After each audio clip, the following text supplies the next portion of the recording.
বন্ধুরা, তোমরা সবাই কেমন আছো? আশা করি ভালো আছো। তোমাদের ভালোবাসায় আমরাও খুব ভালো আছি। তো আজকে আমি রাতে বানাবো দেখো চিকেন ভর্তা। তোমরা অনেকে অনেক রকমভাবেই বানাও। তো আমি কিভাবে বানাই সেটাই তোমাদের সাথে শেয়ার করব। তাই ওখানে চিকেনটাকে আমি সিদ্ধ করে চিকেনটাকে আমি ছাড়িয়ে নিয়েছি।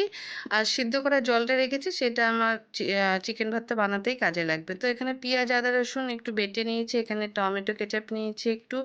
এখানে চালমগজ আর কাজু বাটা নিয়েছি, এখানে টক দই নিয়েছি আর একটু ফ্রেশ ক্রিম নিয়েছি, আর আছে কাসুরি মেথি একটু, আর বাটার।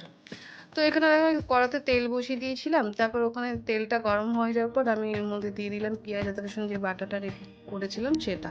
তারপর ওটাকে ভালো করে কষিয়ে দিয়ে দিলাম মশলাটাকে আমি গ্যাসটা স্টিম করে ভালো করে কষিয়ে নিয়েছি যাতে কোনো আদা রসুন পেঁয়াজের গন্ধটা না থাকে। তারপরে কষাবার পর দিয়ে দিলাম আমি কাজু বাটা আর চালমগজ বাটাটা। তারপরে সেটাকে দিয়ে ভালো করে আমি কষিয়ে নিয়েছি। কষিয়ে নেওয়ার পর তারপরে আমি দিয়ে দিলাম হচ্ছে টক দই।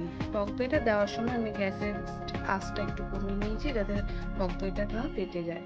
তারপর দিয়ে ভালো করে নাড়িয়ে চাড়িয়ে ভালো করে একটু আবার মশলাটাকে ভালো করে একটু কষিয়ে নিয়েছি। তারপর এবার সেদ্ধ করা চিকেনটা দিয়ে দিলাম। দেওয়ার পর ভালো করে সেই চিকেনটার সাথে মশলাটাকে ভালো করে আমি কষিয়ে নিয়েছি। কষিয়ে নেওয়ার পর তারপরে আমি এর মধ্যে দিয়ে দিলাম একটু গরম মশলার গুঁড়ো, একটু চিনি। আর তোমরা তোমাদের ঝালটা তোমাদের পরিমাণ মতনই দিও।